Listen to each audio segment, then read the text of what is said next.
Welcome back, y'all. I want to round off my list of things I want to see in the maximum football games. Just to clarify, as usual, this isn't something I expect to see in the near future, but things I would like them to add to their development plan if it's not already in there. First up is QB vision. I assume everyone remembers a version of this mechanic, especially if you're on this channel. It was from the old EA games. It was basic, a pretty good start to a more sim-like environment. At the start of the play, the orange highlighted route would be where your vision would start, and then you could switch off in two ways. You could use the right stick to manually control the vision, or hold R2 and press the corresponding receiver button. The gameplay you see in here is in the single player mode called Superstar or Superstar mode, something like that. And normally there is a cone, but they made it a more immersive experience by just placing a subtle emphasis on the receiver rather than that gigantic flashlight. I pretty much prefer the way it looks now, the way it is in Superstar mode. How wide the QB's vision is was based on the QB's awareness rating. Higher rating meant wider cone, more accurate passes, pretty much.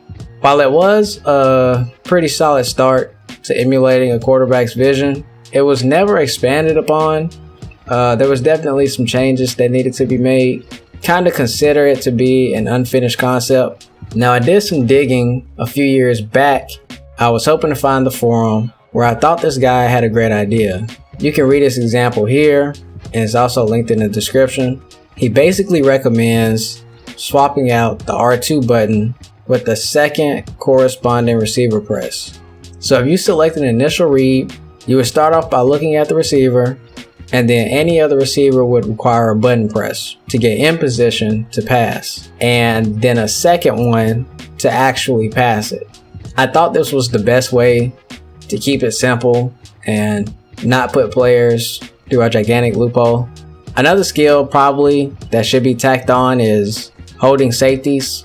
You know, the ability to hold a safety in an area to lead them out of position and pass the ball to where you really want to pass it. Since we're on single player modes, let's dive into what really matters. RPG mechanics. I know competitive players don't care about single player mode, but I care about single player mode because I like single player modes. For me, I would like the mode to be more than just stacking attribute points, in my opinion. In terms of pro players, I think that when a player enters the single player mode, it is imperative that there are persona traits, kinda. Basically, what is important to the player. Does he highly value money, team success, or free time to, party and stuff? Maybe he wants a mixture of these things. If you have a creative player that values money over everything, your attributes should take a hit when you don't select a team that offers you a contract akin to what your exact worth is. So this is for all of the traits. What I listed, 3. You got money, team success, and just time to kind of do what you want, party. And the team's win rate or projected win rate could increase or lower the hit on some of the attribute points that are lost. I mentioned party and relaxation to point to a player's desire to play for big market teams, which are usually located in high traffic tourist areas like Miami, you got New York, Cali, Atlanta's one for sure. And then these mechanics, also transfer over to the college realm, where again, you will be able to select your player's persona because we have NIL money now, so that cash flow is definitely a factor. As far as partying goes, I think each school should have a rating for it. I'm pretty sure you can think of some schools in your local area that are known for the party scene, but jumping back to the pro player aspect, I think that every 3 years, you should be able to change your players' traits. Of course, you can make this a customizable setting. It's realistic for players to go for the money in the beginning and eventually want to win a championship later on. A good example is if your player signs a 5-year deal and 3 years go by and the team is no longer a contender, and now you want to be part of a contending team. This might force the user to request a trade in order to nullify the attribute loss. Again, you should probably be able to customize this, how strong of a feature this is in your personal game. But single player career modes are really about these types of things rather than just throwing attribute points on a player. I think it should be a lot more leaning towards immersing the player in it, giving all those kind of, niche aspects of being an athlete. Getting a little bit deeper though, I think that evening activities for the pros and college players are essential. I do think that what your player chooses to do with their time should impact how they are viewed by teammates, and if they're in college, how they are viewed by professional scouts, which could affect your player's draft position. One thing I did enjoy about the EA games is how they made you take quizzes and exams.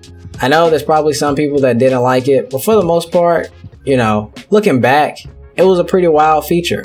And also, they were only 10 questions, so it wasn't overwhelming in any aspect. And you could choose which majors you wanted to have. So they even listed it. It was like easy, medium, hard, something like that. And the quizzes were used to boost your GPA if you felt you needed it. I mean, if you bombed that exam, you check that GPA screen. But it was very immersive, a very immersive element for the game. Didn't take anything away from it, only added to the experience. You know what I mean? The last part I'll mention is the environments. I know right now Maximum Football has kind of it's menu heavy, and there's nothing wrong with that. But like I said, the videos I'm making now for the game are pretty much for the future, because I've seen their gameplay and it's amazing. Like it's gonna be amazing. But for starters, like a little hub area of a college campus would be nice. Add that little swag to it. Give it some touch. Stuff like walking to class, to the locker room. You got dorms. Something similar for the pros. I think the hub areas will definitely bring in the younger audience. If you're looking for something to market, you can put this on like the back of the cover and draw them in. Have it as like one of those big features you're adding to the game. Some small elements to bring to the table are like practice uniforms if you don't already have them. And also a great feature from I think it was Madden 12, PlayStation 3 that first brought this feature out. I could be wrong. I could definitely be wrong. But they used to hide the ratings of the rookies. And that was a really solid feature. And I think the accuracy of the rookie ratings were based off of like your coach or your scout or something like that. That was very unique at the time. Well, not like we had any other football game to play. But to add to that, I think you should hide the ratings of the rookies until a certain amount of qualifying plays have been ran. What I mean is, like if you're evaluating a running back and you give him 10 passes and 0 rush attempts, I think his catch and route running ability should be revealed, not his carrying vision. You know what I mean? Like, that's pretty much gonna do it. Probably for a very long time. I think I might have asked for like 2 different video games here. I don't know. I hope to see these things in their games, either way, as they get better and better and garner a larger fan base. This was just, some stuff I had on my mind as time has gone on. And I'm out. 1.